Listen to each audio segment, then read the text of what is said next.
We have a new champion. Drew has a message for Cody. And Kit Wilson's set for a new opportunity.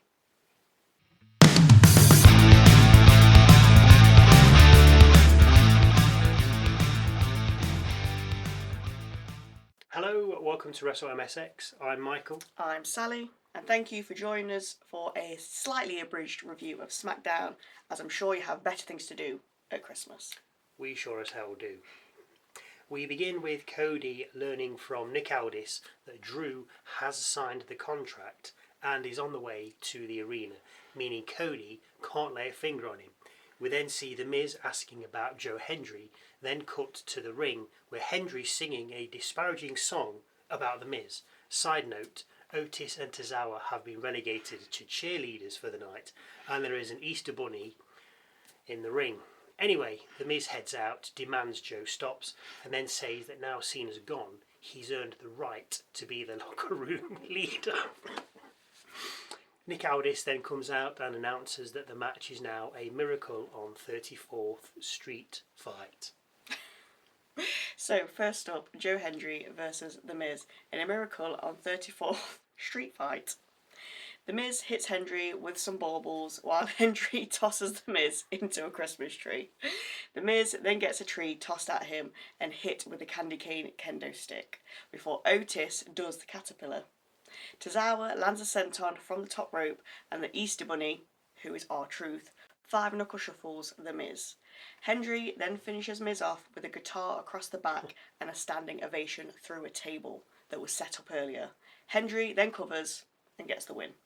Backstage, we see Ilja Dragunov telling Carmelo Hayes that he'll get another shot at his US title later, with Hayes replying that he won't miss this time. We then see Kathy Kelly asking Drew McIntyre what the match stipulation is for his match with Cody Rhodes. Drew replies that we'll have all the answers to the questions by the end of the night and that he's off for a little lie down. Aleister Black and Zelina then cut a vignette which seemed to last an eternity, but essentially pointed to them ending Damian Priest. Oh, it's only wrestling. We then see Byron Saxton asking Jade Cargill how her and Michin are going to end. Cargill says by stomping a hole through her chest. You're right, it's only wrestling. Jade says she doesn't need weapons, she is a weapon, and then tells Michin to bring her kendo stick. We then see Michin speaking with BFAB, saying they don't fear Cargill and that they need to humble her. Next up, Lash Legend versus Charlotte Flair. Jax with Legend and Bliss with Flair, of course. Bit of a slow burner with Lash showing off her strength to begin with. Flair fights back with a crossbody and chops, but Lash downs her with a big boot and cover for 2. Flair then reverses a powerbomb into a sunset flip and cover for 2, and then follows up with a moonsault and cover for another 2. Bliss then attacks Jax for getting on the apron, with Flair then hitting the slowest pop rocks you've ever seen on Legend and covering for the 1, 2, 3.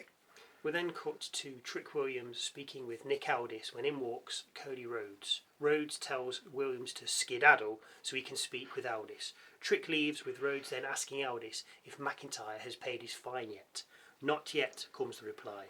Aldis then tells Cody to control his emotions, with Trick Williams then coming back. Williams tells Rhodes he's a free agent and that if Aldis makes the right decision, then he'd better be holding on to the title real tight. Rhodes says, okay, before walking off. We have a vignette from Solo and Co next, with Sikoa saying he creates fear, warning Howdy that the fireflies are fading away and his lantern is burning low. Next up, Ilja Dragunov versus Carmelo Hayes for the United States Championship in, of course, an open challenge. The pair throw hands from the off, with Dragunov then slowing things down with 2 German suplexes. It's chop heavy, with Dragunov then missing a senton, while Hayes lands a facebuster and cover for 2, followed by a lovely looking springboard DDT and another cover for 2. Dragunov picks up 2 off a senton, with the 2 then going back to exchanging blows. Dragunov then catches Hayes with a kick as Hayes comes off the top rope, then lands a superplex and covers for another 2 after a slam. The pair go high again, with Dragunov looking for another superplex, but Hayes counters into a cutter as they come off the top rope and covers, but only for 2. Dragunov then drops Hayes on the apron with a Death Valley driver before going high once again. But upon landing, Hayes catches him with the first 48, then hits nothing but net and covers for the 1, 2, 3. Dragunov places the title around Hayes' waist, with Melo then drinking in the adulation from the crowd. And that first 48 he caught Dragunov with. Beautiful. Backstage we see Flair and Abyss speaking with Sky and Ripley about the women's tag titles, when in walks Legend and Jax. The six start arguing, with Nick Aldis then appearing and trying to calm things down. The Kabuki Warriors then show up and it all kicks off, with Aldis then telling everyone that's enough. He then makes an 8-woman tag match for next week's SmackDown.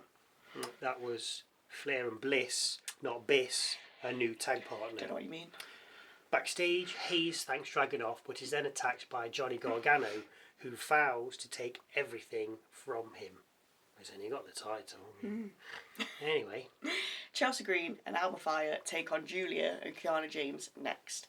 Fyre lands a great-looking tornado DDT to James and then covers for 2, with Giulia then coming in and giving the newly tagged-in Green a beating. Giulia lands a missile dropkick to Green, throws Fyre out the ring, and then hits the Northern Lights bomb to Green before covering for the victory. Backstage, we see Kit Wilson asking Nick Aldis for a new opportunity, with Aldis then granting that opportunity on next week's SmackDown. Well, we've got some time to kill next week, haven't we? Cody Rhodes then comes in still looking for Drew when the TV behind Aldis fires up, and we see Drew making his way down to the ring. Aldis tells Rhodes to calm himself, saying he'll handle it. Nick, Dan, the ref, and Drew are in the ring, with Drew handing over a cheque to Aldis for his fine, and then apologising to the ref for claymoring him in the face. Drew then goes on. He apologises to the referee for him not making it as a wrestler. He wasn't good enough, so he had to be a referee. Very cool. He calls him corporate and a stooge before goading him into attacking him. But before Dan, the ref, can do anything, out comes the QB. Rhodes gets in the ring with Drew now goading him. Drew wishes Rhodes' wife was on the bus when he attacked him so she could see what a real daddy looks like, with Drew then telling Rhodes to hit him.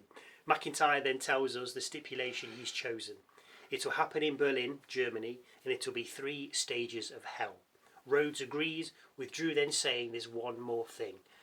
When I send you to hell, say hi to your dad for me. Aldis pulls Rhodes away, with Rhodes then putting Aldis down as he escapes his clutches.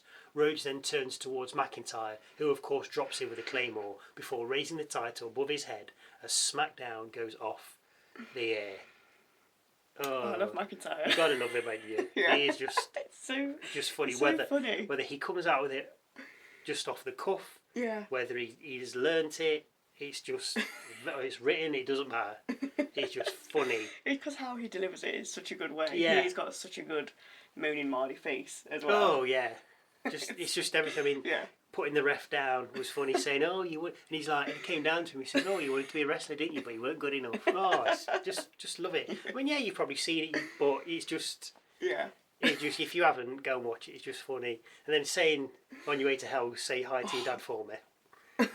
Come on, guys, it's only wrestling. It's like blooming Black and Mrs. Black. Yeah. We're going to end your priest. Oh, lovely. Anyway, now for Michael's moment of the night. This could be a match, a line, a look, a promo, something funny. Could be Drew. Interesting, serious, quirky, and or different. Just something that catches my eye. Obviously, it has to wait until the end, because if I do it halfway through and something happens at the end, it's kind of a spoiler. So Michael's moment of the night. Sometimes good, sometimes right. So hang around and wait and see as to whether you disagree. It would have been Drew and his remarks towards Rhodes and his jibes at the ref, but I feel it has to be the first 48 Hayes caught Dragunov with, as Dragunov came off the top rope.